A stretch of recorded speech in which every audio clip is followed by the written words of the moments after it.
It's a brand new political party, appears to be on the verge of being formed. It will be a left-wing socialist party, the likes of which Britain hasn't seen. So a lot of questions now about what's going to happen. How will Muslims react to this? How will they vote in the next general election? How impactful will this new movement be? I think we should be focusing on charting our own future, being in the driving seat and not being at the coattails of socialist lefties that corrupt our values and will ditch us when the time is right. Yeah, I just predict... And use us as a vote bank. I just predict a lot of issues, and if they're not very competent and capable and prepared from now, there's going to be a lot of vote splitting, a lot of bitterness, a lot of egos. Yeah. I've only got one more question. The Workers' Party, do they have any say in this whatsoever? What's your attitude towards them? No. Bismillahir Rahmanir Rahim. Assalamu alaikum and welcome back to another episode of Muslims Uncensored with me, Robert Carter, and Roshan Saleh. Assalamu alaikum, Roshan. Welcome to the show. You're right. Now, I want to say assalamu alaikum to everyone out there, all the Muslims, including those ginger converts who I love so much. Yes. Roshan, perhaps not so much. Do you want to clarify? Tommy Robinson's been going on about ginger converts all week, hasn't he? And you've been tweeting this righteous indignation. I've come to their defense because they're my brothers in Islam. Are you ginger? Would you say? I have a ginger essence. Or should I say, are you ginger? Disgraceful. I have some slight gingerness in the beard. And it just seems you're very passionate about this subject. I'm very passionate. I have a ginger uncle. You've ginger relatives? I'm a true blue Brit. Okay, and historically we were all a bunch of I thought you were Vikings. Redheads. I have Viking ancestry. Yeah. Any nationality that invaded this country, I am. Right. Do you know what I mean? Yeah. What can I say? I'm from the original Britons, but I've also been mixed in with the invaders. But I'm about as British as you could possibly get. I'm more British than the royal family. Yes. So well, they're German, aren't they? But, yeah, exactly. They're a bunch of foreigners who should be deployed. No, I'm joking. But I'm proper British. Yeah. And I like proper Brits, like gingers, and many of them convert into Islam for justified reasons. Okay, Robert. So Should we get on the show? I love them. Anyway, come back to the show. Because I know you could talk all day about this, but I'm very should we get on some more serious matters? Someone needs to create a confederation of gingers, or some kind of movement. Ginger converts. Yeah, convert confederation or something. We need to empower ourselves, maybe even branch off, create a little community. Yes. I'll happily be a part of that. I'm ginger in spirit, if not in Tommy hair Robinson's colour. got this stereotype that all ginger converts are like nutters that go on jihad and stuff like that. That's what he's trying to perpetrate. I know, it's shameful. It's shameful. They are a beautiful part of Allah's creation. And the reason so many of them convert to Islam is because Allah loves them so much. It's as simple as that. Right. We love you. Nothing we to love do you. with the And ginger. Islam does not discriminate. We love everyone. Unless you're a sinner. We discriminate against sinners. But anyway, let's get on to the first subject matter. There's a lot happening. We'll focus here in the UK now. It's a brand new political party, appears to be on the verge of being formed.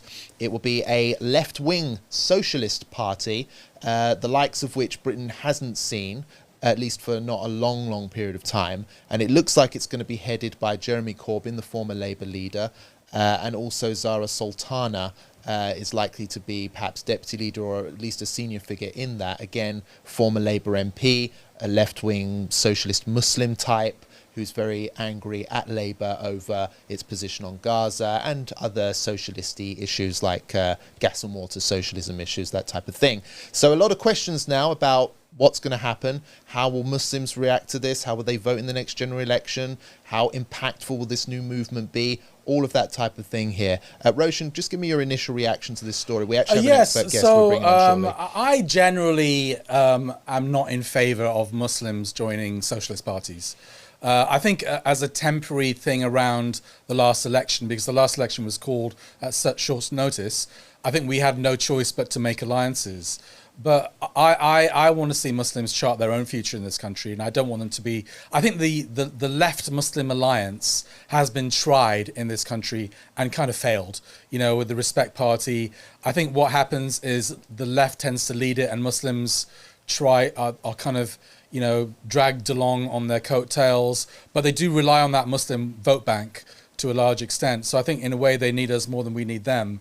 But I'm an old-fashioned guy. I just kind of think that when Muslims get involved with leftist politics, they kind of get corrupted to that way of thinking, and suddenly they're being very liberal on social issues. I mean, Zara Sultana voted for abortion, up till birth just a few weeks ago. So did Afsana Begum. I think we kind of dilute the message of Islam, and I'm an old-fashioned guy that's all about Islam, and I just want Muslims to follow Islam, whether they're street cleaners and they're not even on social media, or they're the most prominent people in the country with millions of followers, So I just think I think short-term alliances with the Muslims and the left is fine on topics like Gaza, but long-term alliances where there's kind of like a party line to follow or some kind of structure, I'm actually against that. I don't know what you think, Robert. Well, I wonder what our readers think. I think we've done some polling. They're in favour of it. They're in favour of it. Yeah, so that's your view. Yeah. Our readers, according to polling, Yeah. I'll have to check what the latest turnout of that poll was, but they're actually voting in favour of this party. Yeah, I know exactly what it is. I don't know whether we can maybe edit it in while I'm speaking. So we had a impromptu poll on our WhatsApp and Telegram. And our WhatsApp and Telegram, they're not big channels compared to our other social media, but there are people, they're not full of trolls like Twitter is, for example. So I kind of trust what they say. And I think also it's broadly representative of British Muslims. Of course, it's unscientific. Of course, it could be wrong. But in general, about 500 people voted in the course of 24 hours on WhatsApp, and another 500 voted on Telegram. And the polls were both broadly similar, with about 60 to 65% of people saying they would join a Sultana Corbyn ticket, and about 35% saying they wouldn't. So obviously I'm in the minority with my opinion. Well, we have another opinion who we're going to bring onto the show, someone who's deeply embroiled in the political mind of the British Muslim community, and that is brother AbuBakr Nanabawa, who represents the Muslim Vote organisation here. Assalamu alaikum, brother. Thank you so much for joining us on the programme today. Assalamu alaikum. Alaikum salam. Very good. Thank you for having me. Yeah, it's a pleasure to have you. You're very welcome here, and I would be very interested to hear what your views are about this subject. So basically, we have a new political party that's on the verge of being formed. It's very left-wing, but according to polling we've done at 5 Pillars, a lot of British Muslims are already expressing supportive views about this. It appears that they are going to engage a lot of Muslims. Just tell me, what's your initial reaction to this? Is this a positive development in your eyes? There are a number of strategic advantages to having a political party: donations, centralization of structures, having more influence in parliament. There's no doubt about that. I think overall this is a very positive development. The key thing for Muslims really is not to get sucked into making this new party like the Labour Party, where we feel that they are entitled to our vote because they might represent us, our voice on a couple of key issues like economics or foreign policy, but we vote on consistently on principle, because we've seen, right, the Labour Party may have helped our forefathers, many of our forefathers in the 60s, 70s and 80s, but over time they became a party which could no longer represent us.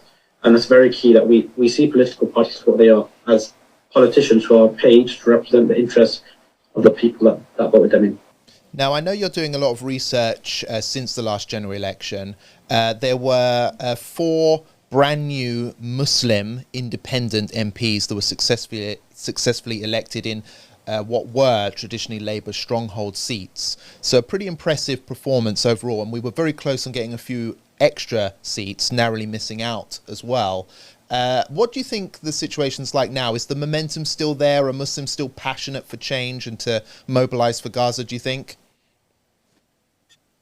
I think this is just like a universal experience, that the two-party system is absolutely hideously broken, right? People are looking for alternatives. Reform are performed like as the number 1 party in the country. So it's very clear that a new party system, a new party is needed, a new movement is needed. Centrism, boring gold, following the same path, hasn't worked and is not working and will continue to fail ordinary people. You've seen in France, right, this coalition of left-wing groups who came together to become the biggest party bloc. I think this is what we'll see, hopefully, in the UK in the next 10 to 15 years. well, there will be a coalition of different, maybe a few different political parties come together to provide a bloc alternative who will be, pro-Palestine, pro-public service, and end this kind of habit of just delivering us the same old broken system that's being delivered to us since Thatcher's time. And just a final question from me before I pass it over to Roshan. Just tell me, I know it's early days now, but have you had any communication with this new party and the figures involved in it? Is there any juicy intel that you can feed us about what's going on, what we can expect to see? I mean, a lot of people are speculating that Corbyn is going to head this, and that maybe other Muslim independents, including the former Labour Muslim independents now, are going to kind of follow his lead on this. What can you tell us? The only thing I can really say is, it's a very complex situation with all the parties involved. I won't say complex is the right word. Maybe, there's a lot of strategic differences between the people involved.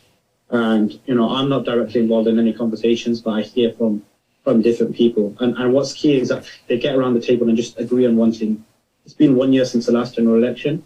If they're going to create a new party, we have very, very important strategic elections in 2026 local elections. If they want to do it, they have to carry on, move quickly, because the more they slow it down, the harder it is for them to build momentum and the harder it is for them to make a real impact in 2029.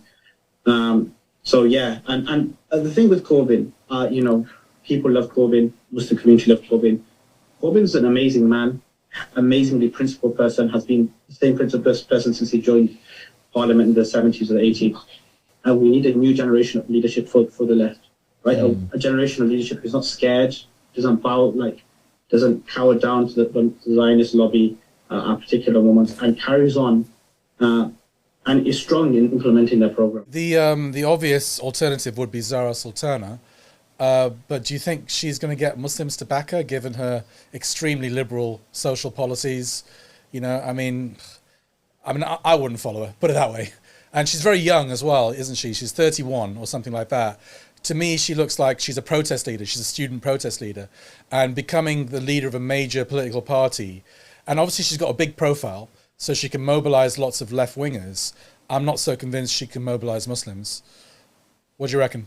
Yeah, I think in my experience, and this is a very general thing to say, that if there are people who have strong foreign policy views, who are ethically aligned with us on, ending Western imperialism in Muslim lands, then on the whole, Muslims will kind of let things slide when it comes to social issues, and they won't vote with that in the forefront of their mind. I mean, this is quite true. I mean, we've seen Zoran Mandadi win in New York, but it wasn't because of the Muslim vote. I'm not denying that, but a lot of his key canvassers and a lot of the people who were helping him that were Muslims who were from more socially conservative backgrounds.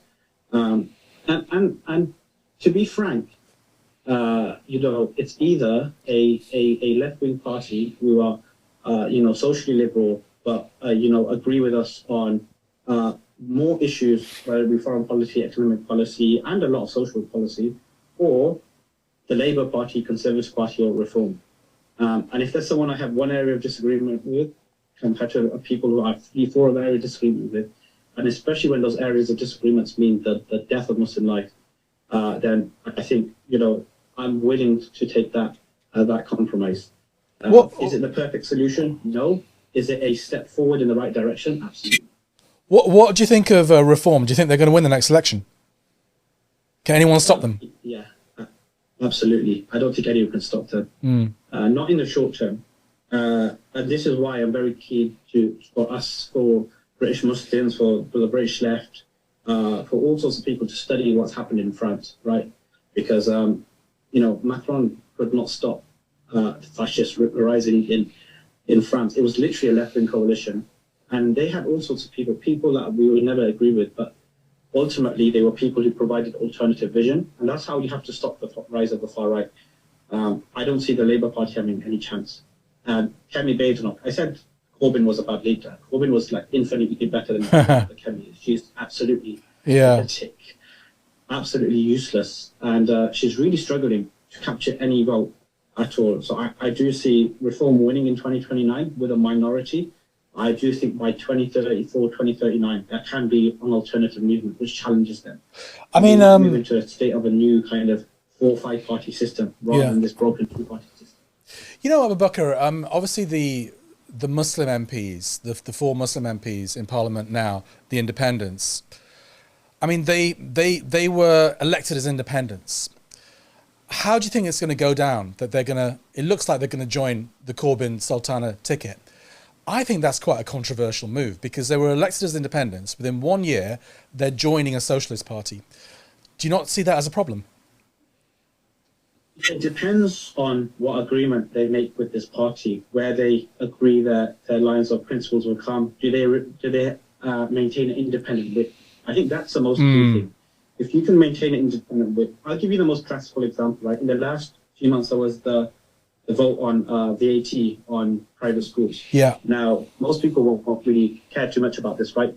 You put VAT on like a big posh private school, it doesn't matter. But that VAT has like had a major impact on local Islamic schools across the country. Yes. Right. Our 4 independent Muslim MPs voted against it, and the left were not very happy with them. If you look at the reaction on Twitter, online, even in conversations with these people.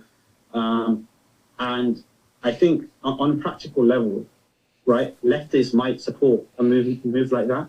But Muslim MPs may oppose it, depending on their kind of background as well. So I think on issues like that, if they can maintain a free whip, now that's the key. If they lose control of their own whip, then that is a problem that would need to be fixed and remedied.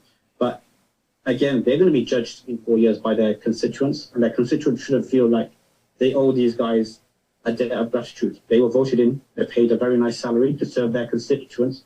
And if their constituents think, oh, you've joined a party, you haven't represented us, then guess what? We vote them out. And I know that's very hard to say. I know these independents are all hard-working, amazing people, but no one owes them anything. No, they don't. owe the constituents their work. I'm glad you said that.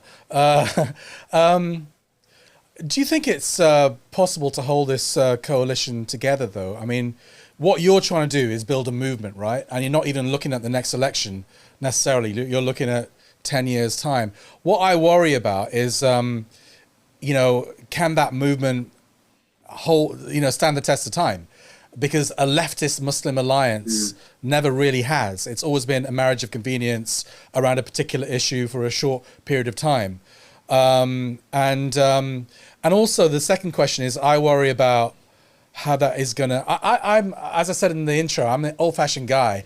I just want Muslims to be Muslim, and I do worry about the influence that the left has had, a generation of this alliance with the West has had on, believing, practicing Muslims. That we're producing people like Zahra Sultana and Afsana Begum that can just go flout Islamic laws blatantly by voting for abortion rights, right until birth, basically the murder of children. I just found that absolutely disgusting, and, can promote LGBT and trans rights. That's my main objection to this alliance, really. I just think it has a bad effect on Muslims. And also I think it's always the left in the driving seat. In terms of the leadership of the party, it's never the Muslims in the driving seat. We're just the vote bank, and we're the junior partners. Yeah. So number one, I think the leftist Muslim alliance may fall apart not because of any disagreements between the left and the Muslims, but because the left can't agree on anything. I don't know if yourself or Robert have ever been in a room with a bunch of leftists, right? But, yeah. Let's say it's very hard for them to get them to agree to anything. This is why it's been a year since the election and nothing has been agreed to. Ultimately, the left are, we might have social disagreements with them, but the left on in general are principled. And I think they're too principled sometimes, which means they can't do anything, right? They are like paranoid. They're like incompetent, basically, at organizing and mobilizing. Even though that's meant to be their expertise, grassroots organizations, they become incompetent because they just want to sit there in the room and debate all day, right? And that's not how you're meant to operate. You're meant to operate at the grassroots level. Now, this is where the Muslims do come in, because for all the faults of, people claim that there's not a Muslim vote. And I agree, right? There's like 17 different Muslim votes. Like they've got Somali Muslims, reverts, British Pakistanis, Bengalis, British Gujaratis.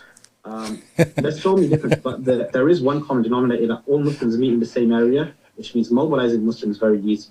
Just go to Jummah, pray enough times, right? You've mobilized the Muslim community. Yeah. I know it sounds very simple, but it actually is very simple, right? An imam can mobilize more Muslims in one khutbah than the left could do in like a 5-week period, a 6-week period. And we've got to start taking that seriously, that the left need Muslim voters more than we need them. And I think there's more levels of overlap than there are disagreements. I understand totally there are social disagreements. Though we have to take seriously, and that have to be navigated. But again, this is where a whip system comes in, and what the whip's maintained on, what the whip is not maintained on. On the second issue you raise, is it corrosive? Potentially. I'm not going to deny it. Look, I've been involved with left-wing politics since I was like 18. I think I joined the party, Labour Party, at 17 years old. Right. If I'm not mistaken, I left at 21, 22. It is difficult. And look, for all Muslims who are getting involved in these spaces, I always tell them, you just have to find an imam, find a local scholar you're comfortable with, and just go and study with them. Sit at them, talk to them regularly. When you maintain proper contact, these kind of issues, okay, they're hard to navigate in like pragmatic situations, but at least you have a proper scholar who will make sure that your iman is kept in check and that your faith is kept in check. Because look, there are people who are Muslims who vote for things which we could fundamentally disagree with. And it is very hard for us to take. I make no denials of that. But yeah, I don't have a straightforward answer. Yeah, no, I appreciate your. I wish I did, but I appreciate your candor. I've only got one more question. The Workers' Party, do they have any say in this whatsoever? What's your attitude towards them? No. Look, I've resisted talking about our dear friends from the Workers' Party for a long time, but and it's an opinion I've held for a long time, and I know we did support a lot of George Galloway's Workers' Party's candidates at the last election. But I'm not a fan of Galloway. Nor am I. I think he takes advantage of working class Muslim communities, has done for a long time, and he's continuing to do so. And he planted his flag, right, in the last year after the Syrian revolution. Yes. And look, I'm not going to say anything about the current government of Syria. I don't have too much of an opinion on that yet. I like to give new governments a couple of years to settle in before I make any comment on any of their political positions. But he clearly said, I've spent enough time with the Arabs. He means Muslims, and I'm done with them. So he's planted his flags, and if he says he's done with the Arabs and he's done with Muslims, then I think we should also respectfully say to him, look, thank you for your service. Thank you for all your amazing speeches and your defense of Muslim countries over the years. But, I think it's time for us to move on to a new generation of leadership and a new generation of people who can serve the political opinions of Muslim communities. Absolutely agree with you. I think George Galloway's done. He's really revealed a kind of ugly face, I think, in the last 6 months with his attacks on Muslims, on 5 Pillars as well, retweeting Craig Murray, who's called us, MI5. He's literally called us MI5. And has made insinuations about, this is Craig Murray, by the way, that we're kind of, George Galloway's colleague, that we're kind of in bed with Mossad and ISIS and Al-Qaeda. And Galloway has kind of amplified these absolutely dumb rumors. I mean, literally, if he's looking for Muslim votes, he's not going the right way about it, is he? By attacking the Muslim community. But that's who he is. He's an Assad supporter. So yeah, and he's an old-fashioned leftist that way. Yeah. Craig Murray came out in big attack against Muslim vote during last generation. I think you guys remember. You were in Blackburn more than I. Yes. We kind of had to step back due to the level of vicious attacks he was giving us. And look, we were vindicated not mainly because of the Muslim vote, but because Adnan was just more popular than Craig Murray. Yeah. Who has been a perennial loser, and so has George Galloway. George Galloway comes in for 6 months on the back of a populist vote and then loses his seat every single time because he does not serve his constituents. No, he doesn't. I think it's really important that we do try and move on from him as much as possible. Absolutely. Yeah, George, bye-bye. You're gone. Yeah. That's it from me. Anything else from you, Robert? Well, thank you very much, AbuBakr from the Muslim Vote there for joining us on the programme. It's been a very enlightening discussion, and we look forward to seeing how things play out, inshallah. Assalamu alaikum, brother. Salam. So, we have a lot to see how it unfolds. I think just very quickly from me... You haven't given your opinion. Yeah, what's your opinion on it? I just think the way it's going to turn into a bit of a mess. I think Reform UK are going to benefit tremendously from this, simply because the left is in disarray. It's going to split the Labour vote, isn't it? Yeah, the two main parties, everyone hates them. Yeah. That's like clear to see across the country, Muslim, non-Muslim. Labour is despised, I think, by so many people. The Tories are still despised. I don't think they're going to recuperate. Reform's on the rise. They've got the momentum. This left-wing thing, yeah, it probably should happen. Will Muslims back it? I think a lot will, and we're going to report on that and, you know, get involved in our...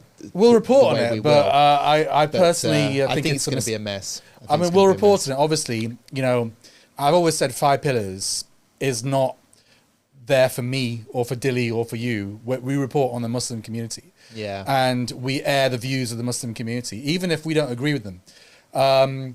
So we will report on it, but personally, will I back it? No.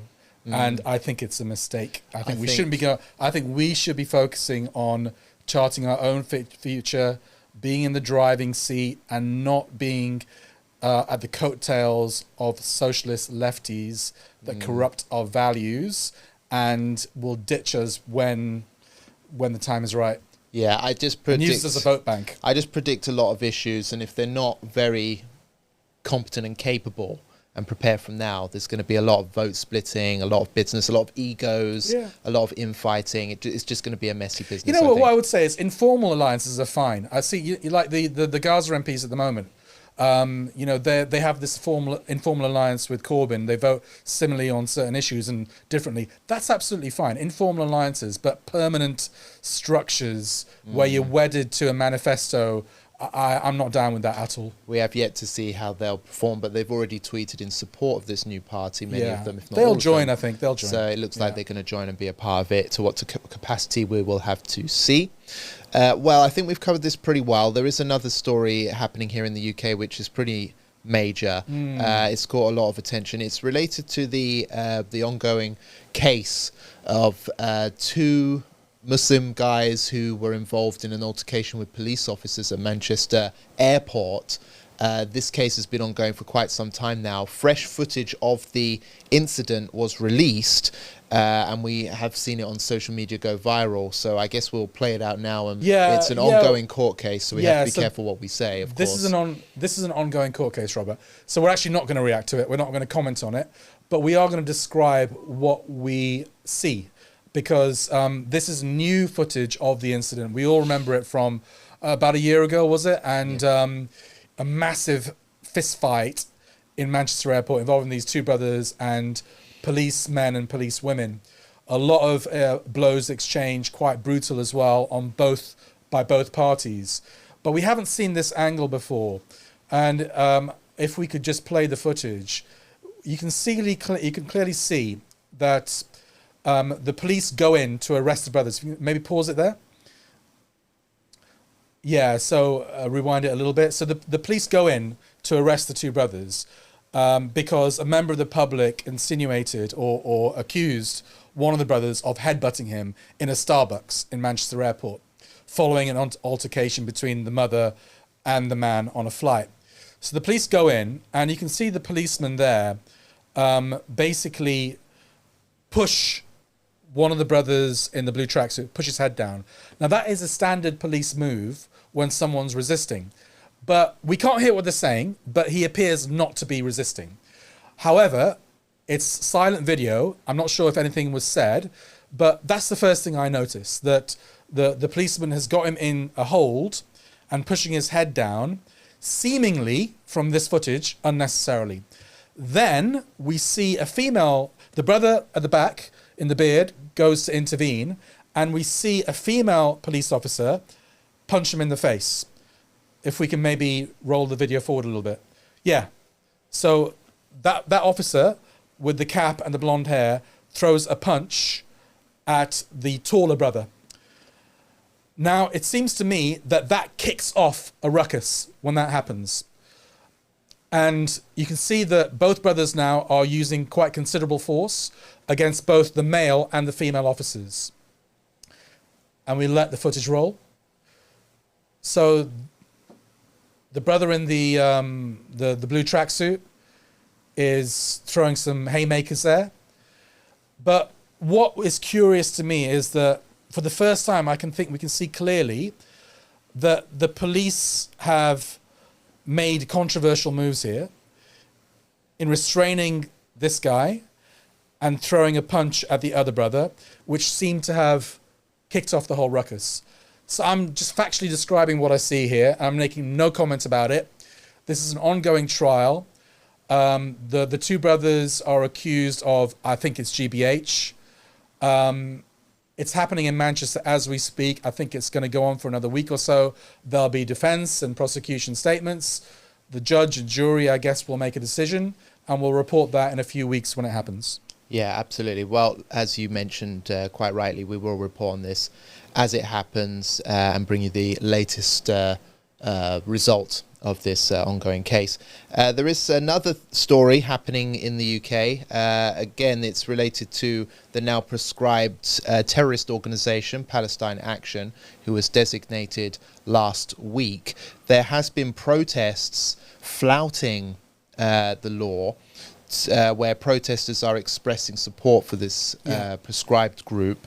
The first that I saw was this one here in London, right outside Westminster Palace, where 20 were arrested after holding up signs. 28, I think. 28 in the end. So close to 30 people were arrested for holding up a sign which says that they oppose genocide and support Palestine Action.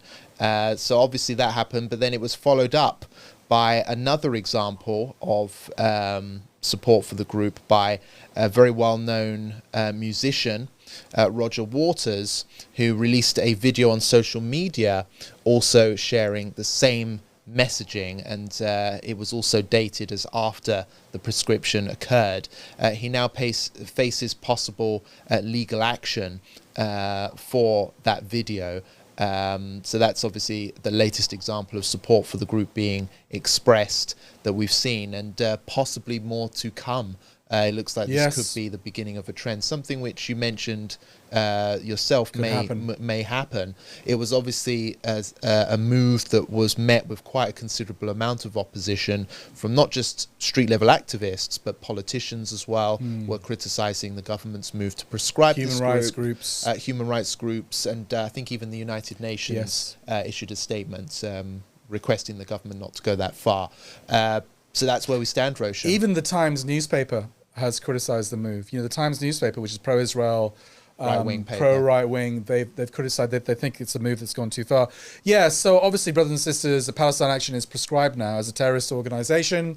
So if you express support for it in any way by having a Palestine Action T-shirt, placard, flag, whatever, then you are liable to be prosecuted and you face up to 14 years in prison, depending on the severity of the offence. So I think we can see this footage from Parliament Square the day after they were prescribed, and we can see police officers arresting quite elderly protesters, including an 83-year-old female priest. I think her name was Sue Parfitt. So, you know, we could hardly hear what she was saying, but maybe we can play it out. Auntie, why are you here today? I'm here to stand up for the people of Palestine and the fact that organisation being said is a terrorist organisation. You did. This is we are losing our support.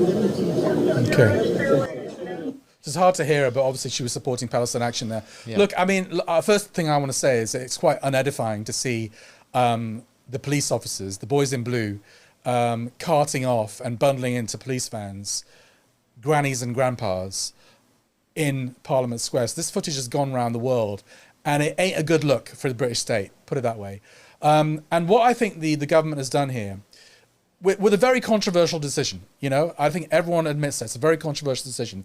They have opened the floodgates to possible civil disobedience. I have no idea whether that's going to happen on a mass scale. But by taking this decision, which many people disagreed with, they have angered a lot of people, not just pro-Palestinians, but even people who are just in favor of freedom of speech, you know, and disagree with the designation. Now, we've already seen 28 people arrested in Parliament Square. Roger Waters, very famous musician, Pink Floyd, coming out blatantly saying this is the moment for civil disobedience.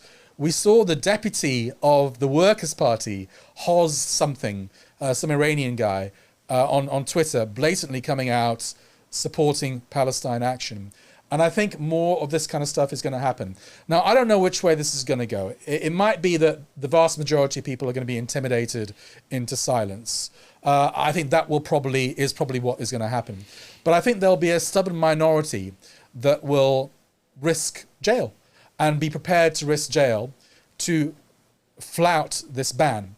Now, the question is, how are the police and the courts and the authorities going to respond? Are they going to arrest everybody? If there's a massive pro-Palestine march in London and people are holding this banner, are they going to arrest hundreds of people, thousands of people? Will the courts be clogged up?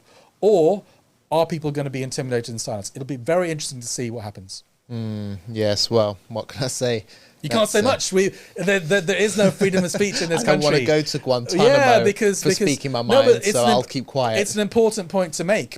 We can't say anything more because freedom of speech has been curtailed on this particular issue. Yeah, absolutely. So please don't arrest. In the land of freedom of speech. I deny having any opinion of anything. Please don't arrest me. I do not engage in free speech in this country. I'm going to be a law-abiding citizen and not speak a word to anyone. Should we end the show? That's Britain for you today. Well, there we go. We have another reaction I'd like to hear your views about. It's the legacy, the poisonous legacy, rather, of 7/7. These were obviously an attack which took place on Britain. It was in 2005. Yeah, how old were you then? You must have been about 10 or something like that. Or... Yeah, it was a long time ago. I do remember it, but yeah, my goodness, it was a long time ago. Before I was very active. What were you doing? Before my days of fame. What nappy were you changing? Well, you don't change your own nappy, do you? Yeah, and I think I was a bit beyond nappies by then. Yeah. But certainly the legacy is still felt long into today. And this was an interesting article by Abdul Wahid on this very topic. So Roshan, just tell us about what you make. Very you briefly. Obviously, quite a seminal event for British Muslims because pre 9/11, British Muslims were quite free in their activism, and we could do all kinds of stuff, and we could support the Khilafah, we could talk about Sharia law, and nobody would bat an eyelid really, and we could be open on university campuses about our Islamic activism. And everything changed after 9/11, and then the invasion of Iraq. And obviously, this was a response to the invasion of Iraq, as the perpetrators themselves said. Obviously, it's haram to kill innocent people on buses and trains. Completely haram. It is an act of terrorism. That's what I consider it. It's just in case any right-wingers are watching this, I completely oppose what happened on 7/7. It was murder, simple as that. Yeah, almost. But there is a context. There's a context to everything. Yeah. And the context was 9/11 and the invasion of Iraq and Afghanistan. But I think, interestingly, for British Muslims, what has happened since then is there's been a squeeze on Islamic activism in the country because Muslims as a community were kind of blamed of it. The prevent strategy was born out of 7/7 with the shameless collaboration of prominent Muslim figures as well. And we've seen a curtailing of freedom of speech and monitoring in the Muslim community, which was born out of 7/7 and the prevent strategy. And generally, I think that the point in the article, you can read it for yourself, brothers and sisters, on the 5 Pillars website, is that, since 7/7, the Muslim community as a whole has been targeted by the security state, by the police, by the media, by politicians, instead of, focusing narrowly as they should have on a group of perhaps radicalized individuals that were going to blow up stuff. Instead, they made the mistake of alienating the entire Muslim community. And that's why we all feel the ramifications of 7/7. Yeah, absolutely. And yeah, it's just this thing that comes up again and again and again. Muslims actually warn the West. If you go in and destroy an entire country and mass murder a lot of people just to get some oil or to get a dictator in that you like, There's going to be blowback. There's going to be blowback, and everyone ignores it. No one accepts that. They go, no, this is Muslim rubbish talk.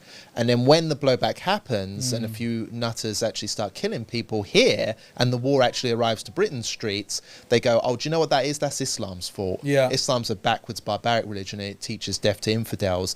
And then Muslims sit here and go, what? Like, are you serious? We literally warned you about this. And Muslims, no matter how much they condemn it, no matter how many scholars line up and go, do you know what? This is not what the Quran teaches. It's never enough, never gets platformed, never see it appeared on the BBC. The only ones you do see appear on the BBC are the ones who join in right-wing Islamophobic tropes and say, yeah, it is a Muslim problem. Muslims do have a problem with radicalization and terrorism. And yeah, we have to fix ourselves. That's the thing I always hear. Muslims need to fix up. It's Muslims that are the ones who need to reform and We're fix not and sort hiding. I ourselves mean, up. these bombers, As if like we're the ones going around the world colonizing and destroying people, you know? It's I think there's this perception, unfortunately, amongst the right wing that we're hiding bombers.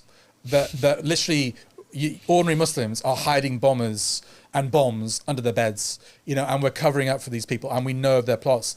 The fact is that these people were radicalized online in secret. They went to training camps in Afghanistan. And I don't think their parents knew. I don't think their close relatives knew. Maybe some people in their circle did know, but it wasn't common knowledge that they were going to blow up something. And honestly, most of the terrorism that happens now, whether it's right-wing terrorism or so-called Islamic extremism terrorism, it's lone wolves that are self-radicalized. They see what's happening in terms of British foreign policy. I'm quite surprised, to be honest, given Britain's involvement in what's going on in Israel at the moment, that there haven't been more of these attacks. I mean, God forbid, I'm not trying to put the idea in anyone's head, but I'm actually quite surprised because people are self-radicalized now, and they don't need an imam to tell them to do anything, or a trainer to, they can get their information online. They can see for themselves what's happening in the world on their mobile phones. And, the community as a whole is not, these people weren't radicalized in mosques. They weren't radicalized in Islamic organizations. And that is something that you can't get through their thick skulls, these right-wing nutters that blame Islam for everything. Yeah, exactly. And there's been a lot of problems with Prevent, which has been heavily criticised as well. So it's not like even a winning strategy. And still now, Muslims are taking Prevent money, shamefully, even though it's such a toxic brand. Anyway, well, there you go. What else have we got, Robert? Let's see. So we've got, this is an interesting one. I'm really interested to see what you have to say about this. So Islamophobia. Why don't you? Okay, all right. I'll talk about this, but whatever the next topic is, because I'm getting a sore throat now. I think you should give your opinion. Yeah, I'm just interested. You're just like copping out, saying, "I haven't researched any of these topics. Let Roshan talk about it all." Okay, yeah, well, this one I will talk about because it's been doing my head in all week. Yeah. So we've platformed both sides. So Islamophobia in the term, is it the right term to use, or should we be using anti-Muslim hatred? There's two articles on this, one defending, one against it. They both put forward pretty strong cases, I think. Yeah, I thought they were interesting reads. Just tell me where you stand on this, Roshan. Right. I wanted this to go away. That's why I started. Okay, so brothers and sisters, the reason why we're talking about this is because there's a government consultation happening at the moment, and the deadline I think is July the 20th. And it's basically, there's this working government group made up of very problematic characters, a lot of them Zionists, quite frankly, who are going to decide how to define hatred of Islam. And the two opposing camps are, should the definition, the terminology be Islamophobia, or should it be anti-Muslim hatred? Now, those who back anti-Muslim hatred are basically saying that the term Islamophobia in law is a very woolly term. And and public bodies and law courts don't recognize that term because they want freedom of speech in this country. So basically, proper Islamophobes can get away with proper Islamophobia by saying that the word Islamophobia has no standing in law. So that's why they're backing anti-Muslim hatred, because that's what's going to get people convicted in courts who attack women in hijabs, who have a go in brothers in beards and with wearing beards, or general, even online Islamophobia or anti-Muslim hatred. So it's a kind of a legal thing. And also they say that there's no way that this working group is going to accept Islamophobia because they're influenced by right-wing elements, and they just don't want to. They want people to be allowed to criticize Islam, to defame the Prophet, astaghfirullah, to insult Allah, astaghfirullah. They want people to be able to do that in this country. So they're not even going to accept Islamophobia as a non-starter. The other side say that Islamophobia is a used definition. It's in common discourse. We've been using it for 20, 30 years. Everyone understands what it is. It's also an all-encompassing definition that everyone understands. And Islamophobia isn't just about, attacks on Muslims. It's also a system of, hatred, not just against Muslims as a people. It's also racism is involved in it, and the anti-Islamic ideology that needs to be confronted as well. So I actually understand both points of view. I personally use Islamophobia in my discourse, and I don't like anyone telling me not to use Islamophobia. However, again, I seem to be in the minority of even 5 Pillars readers and viewers on this, because we did another poll, and most people seem to like the word anti-Muslim hatred. I don't know why, but they do. I never thought it was in, I don't use it, but a lot of Muslims, even Dilly was telling me he prefers the term anti-Muslim hatred. So there's a genuine divergence in the Muslim community over this one. I think Muslims will have to make up their own minds. I think it is late in the day, and a lot of right-wingers have already this has been quite a big thing in the non-Muslim right-wing circles, and they've already got, loads and loads of people, perhaps even thousands, to respond to this consultation, whereas very few Muslims have. So the danger is that the Muslim community are not going to get their voices heard on this. So I'm going to be responding in the coming days to this consultation. You can find the link on our website. Maybe we'll circulate it on WhatsApp and Telegram and on our social media channels. I encourage you as Muslims to, at least get your voices heard here. But I'm not actually going to give you any advice on what to say, because I'm genuinely quite confused myself. I can see both points of view.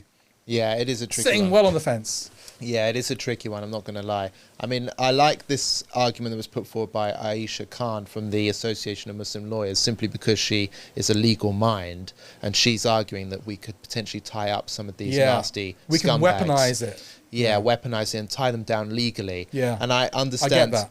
I do understand where some non-Muslims come from, because we live in a disbelieving country, right? And their legal system will not sympathize with us when it comes to defending the honor of things that we love and revere. That's the fact of the matter. I don't like that, but it is the fact. It's the reality. That is a reality. So perhaps we shouldn't give these nasty gutter dwellers that are blatantly racist and are using free speech arguments to get away with racism against our community with a term which is hard to legally pin down. But again, I worry on the other side, because a lot of non-Muslims, like I think it was the Conservative Party at one point, they hate the word Islamophobia. They hate the word Islamophobia, and they were actually advocating for anti-Muslim hate to be adopted as well. And I'm like, hang on, if they're saying it, I don't want to do what they're saying, because these guys are complete problematic in their own right. They're a bunch of Islamophobes as well. Yes. So that made me really suspicious. So I'm not even sure if I can trust it. I'm suspicious of both sides here. I'm very suspicious. Yeah. I'm going to let the experts deal with it. If I can summarize it, maybe I'm wrong here, but there's kind of a pragmatic approach and a more kind of pure approach. The pragmatic approach is like, let's ditch the word Islamophobia. Let's use anti-Muslim hatred and weaponize it as a stick to beat Islamophobes with. Yes. And the other approach is, who the hell are you to tell me to drop the word Islamophobia? We've been using it for so long. It means it's an all-compulsory, it's an all-encompassing definition that is commonly understood in academia, in common parlance. Who the hell are a bunch of right-wing Zionists to tell us to drop it? Yeah, so absolutely. There's arguments on both sides here. Yeah, it is a tricky one, and I think Muslims are very divided on it as well. So it's going to be hard to figure it out. So yeah, just tell us. The what other you think, point of view is who cares? I don't have any faith in the working group to come up, because I know who they are. They're either blatant Zionists or people that have links with Zionists, because the government would never. They're people Dominic Grieve, for example, the ex-Tory, I mean, he's pro-Israel, right?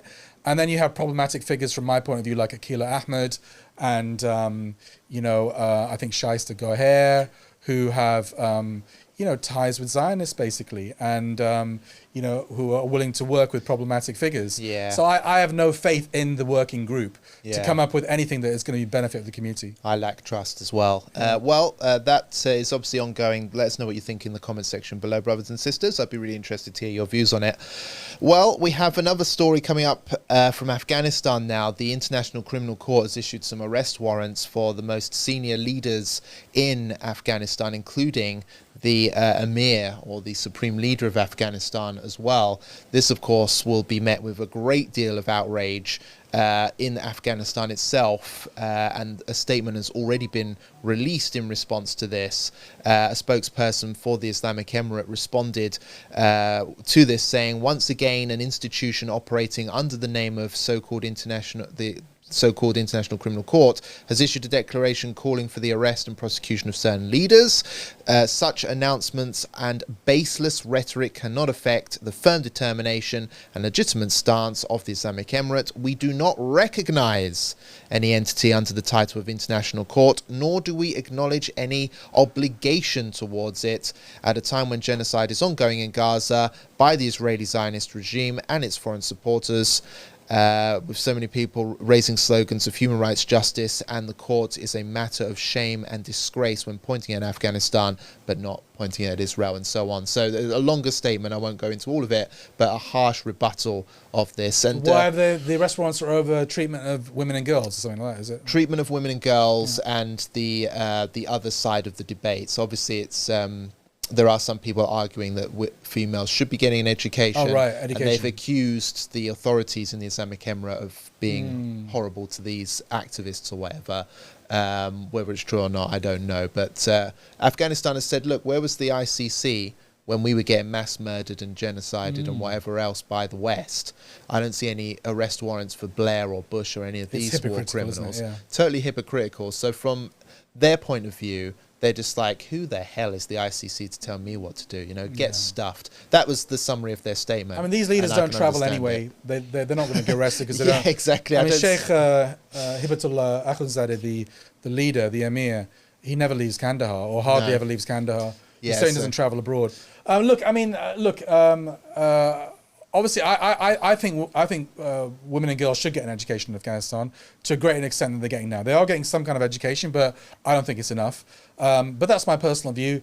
Do I agree with these arrest warrants? Of course not, because I think the way to engage Afghanistan is to engage them. I think if you start threatening Afghans, you know what happens? They retrench and they give you the middle finger, basically. Afghanistan has peace and security now. It's opening up, it's having relations with Russia. Russia recently recognized it. I think that the way to persuade the Islamic Emirates of your point of view is to talk to them. Arrest warrants won't have any effect. Yeah, absolutely. I think they're probably laughing at this gesture, to be honest, just from the sheer hypocrisy of it. They don't listen to the West. I mean, they don't. Why should they? They don't even listen to Western Muslims, if I'm honest, because obviously I've been to Afghanistan a few times, and even when Western Muslims try to engage them, I mean, they're very polite and loving as brothers, but they're like, "Where were you when we were living in caves fighting the Americans?" So yeah, is that your phone going off again, Robert? Yeah, very unprofessional. Well, I'm a busy journalist, you see, Roshan. I've got a lot of people relying on me for whatever. But yeah, I totally agree with you. And quite frankly, I've noticed that they are listening. They do take a lot of opinion from Muslims around the world, but they don't. All right. Yeah, I know that there's a lot of delegations that have been, and they've. Oh yeah, in terms of they welcome them. Yeah, but in terms of policy changes, I don't think. No, not policy changes, of course. Because at the end of the day, where was everyone when they were getting murdered and whatnot? Yeah, by we the were West, nowhere. We were nowhere. So they're going to do their thing, and I think that if this issue does get resolved, it'll be from internal Muslim dialogue. Yeah, I don't think it's going to be some tosspot in a suit from the UN. I think it will change. Swanning in. I think as long as this government is given the space to breathe and grow, I think things like this will change, because I know personally people within the Taliban who are very pro girls' education and who don't actually believe in the policy right at the top, but obviously they have a clear line of command and they don't contradict the leader. The ICC said we hope that this measure, although they can't enforce it or anything, it'll apply pressure on them to change. No. I mean, do you know how rude and disrespectful this gesture is towards the Emir? Now, whatever you think of him, I've never met him or anything like that, of course, but within Afghanistan, I'm sure he's hailed as a hero, and he's not just a political leader, but this is someone of a senior religious rank. Yes. Who among Muslims is highly revered and respected on that basis alone. You know, putting aside all of the other things that he's done for his country. So going in and saying, oh, here's an arrest warrant for the guy you love very much so, how do you think that's going to go down? It's going to go down like a sack of something unpleasant, quite frankly. So yeah, a stupid move by a bunch of idiots who are probably part of some politicized body who no one in Afghanistan respects at all. I think that's basically the bottom line there. This is an important one. You talk about this one. Is this the Salat Imams? Yeah, absolutely. Go on, you describe this. A bunch of imams from France, Belgium and the Netherlands went to Israel and basically got down and licked some serious backside. They got down Zionist backside in a total disgraceful display of love and support for the genocidal entity that's been killing so many Muslims in Gaza and elsewhere. This created an absolute storm online. Can you see that there? All of these nobodies with beards who claim to be good Muslims, I suppose, on another day, going there and rubbing shoulders with a bunch of genocidal... That's the Israeli president, Isaac Herzog. Absolutely. Perhaps I'll play out a little bit of the speech. Yeah, it's worth it.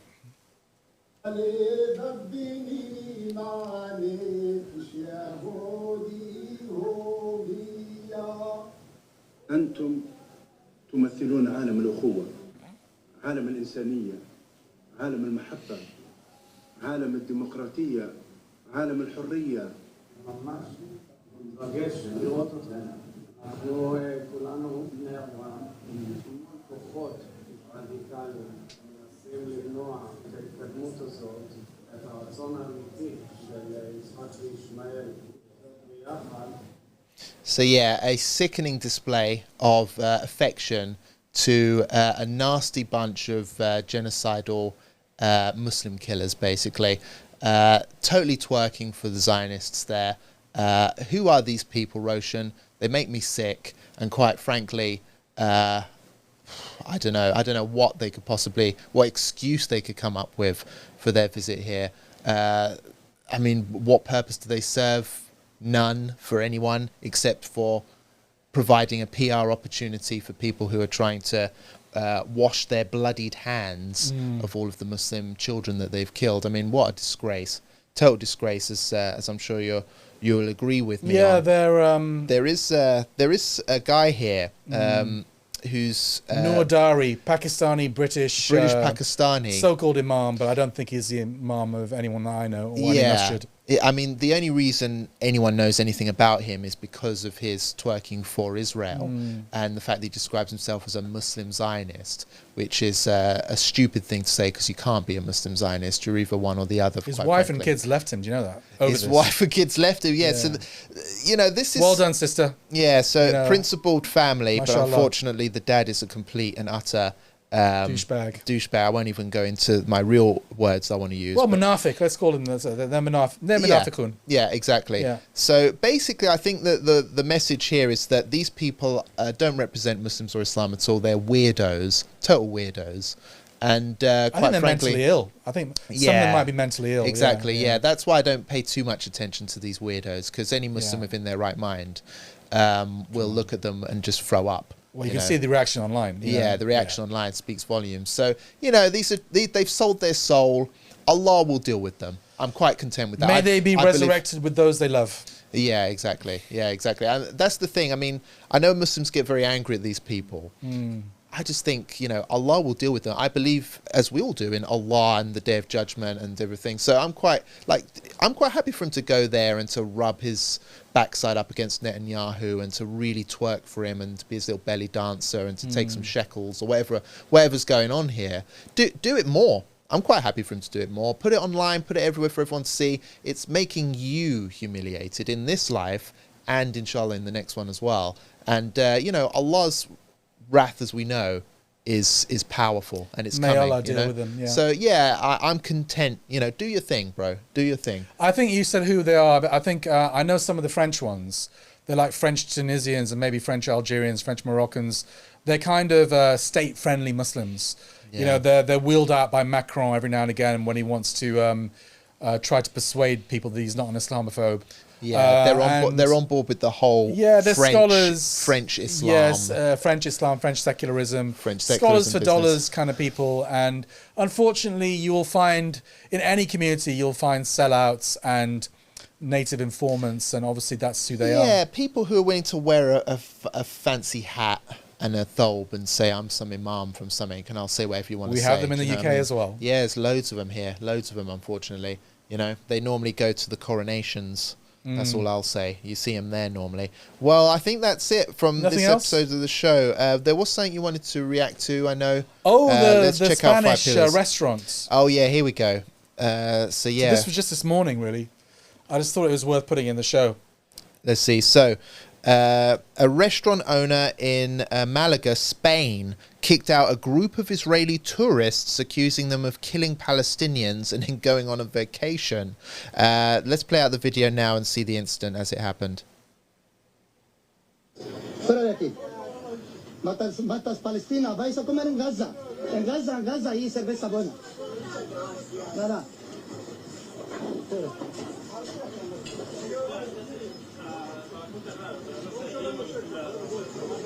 Hijos de puta, matan gente, vienen a hacer vacaciones. Fuera de aquí. ¿Qué justo zapata? ¡Viva no! ¡Viva Palestina! ¡Libre! ¡Viva Palestina! ¡Libre! ¡Libre! ¡Libre! Israelí. Sionista, fuera de aquí. So yeah, I think you get the message. This actually isn't the first we've seen of this type. I think there was an example in Italy, perhaps elsewhere. I think people generally are just sick of it. They're It's sick just of solidarity, isn't it, with Palestinians? Why should people who are all about killing kids just like freely go on normal? It's like Israel and everything about it just is sickening people now. What do you think about? I mean, some people were saying online that. Obviously we don't know exactly who these Israelis are. They might just be ordinary Israelis, nothing to do with what's going on in Gaza. Should they be targeted simply because of nationality? What do you make of that? I mean, all he was doing was telling them you're not allowed to eat here. And as a business owner, I think he has every right to do that. If I was running a business, I wouldn't be happy with someone Israelis eating in my restaurant, especially, if they were... I mean, I don't know. The fact is, let me just address this point, Roshan, because it is a good question. I would feel very uncomfortable with Israelis, not because I hate Jews or anything like that. In fact, I just went to an all-Jewish Congress in Vienna and felt right at home there among Jewish activists who oppose genocide and oppose killing kids. But who are these people? Are these IDF soldiers? Are these Islamophobes? Did one of the members of that family actually go and kill a kid in Gaza? Yeah. Who knows? Who knows? Because it's a population with national service. Yeah. It's a population where the majority of it, I mean, they elect Netanyahu. Yeah, they're for the war in Gaza. They defend the IDF. Polling has shown that most Israelis are behind what's going on in Gaza in one degree or another. I know a lot overwhelmingly. Very much so. Yeah. So the fact is, on a safety issue and on just the taste of the business owner, he has every right to ask people who he doesn't know what they're about and what's going on here to step aside. I consider it's a colonialist project. Robert, I'll say it clearly. I consider every Israeli a settler, every single one of them. I mean, apart from maybe the children. The children, okay, might have no choice. They were born there, whatever. But if you're an adult and you're cognizant and you're mentally able, you know what the history of that region is. So if you stay in Israel, you are basically complicit. Yeah. I believe they're all settlers. I believe they should all leave the land. Yeah. Now, that could happen through the process of a deal. Yeah. I'm not saying kill everybody. Of course I'm not saying that. I don't believe in that kind of violence. But in principle, I believe that every single one of them is a settler. And I think people are just getting sick of it. They're seeing every day Muslims and children and women and civilians being massacred. Yeah. And they're seeing Israelis celebrating that massacre, and they're sick and tired of seeing even Western governments Western people in Western governments which are friendly towards Israel. They're just sick and tired of seeing this happen with impunity. Yeah. And people are just reacting. Yeah. And Spain, I would say Spain, alhamdulillah, it is one of the Western countries with consistently the highest levels of public support for Palestine. Yeah, absolutely. Yeah, you can't penalize people for not wanting to sit and break bread with people who support killing kids, So I know there's going to be a lot of outrage at the restaurant owner or whoever he is that doing this. And a lot of people say, oh, obvious anti-Semitism. It's obvious he's an anti-Semite. Well, I didn't see anywhere he said Jews at all. It was Zionist, purely Zionist. Yeah. And pro-Palestine people always go above and beyond to make sure that they don't conflate Zionism with Judaism. Yeah. They're the ones that actually don't do it. It's supporters of Israel that actually conflate it all the time. They desperately conflate it because they want critics of Zionism, the political ideology, and the haters of genocide to be associated with anti-Semitism because they've weaponized the term. So from what it seems, he has made sure that he hasn't conflated the two issues. So, discriminating against genocide and against a political ideology, I think is just his right to free speech. So, not against it at all. Not against it at all. Well, there we go, brothers and sisters. I think that's been another fruitful show. We've discussed a lot and covered a lot of ground. And inshallah, we will be back again. I don't think there's any plan to stop. Yeah, let's see. It is coming to kind of like August time where we do a bit of traveling. But inshallah, we'll try and continue the show on a consistent basis. Yeah, inshallah. Well, there you have it, brothers and sisters. Please like, share and subscribe. It helps the channel immensely. And make sure you leave those comments in the comment section below because it helps us to know exactly what you're thinking and feeling and also to guide the channel in the way that you appreciate the most, inshallah. So thank you very much. Take care. God bless. And for now, it's Assalamu alaikum and ma salama. Ma salama.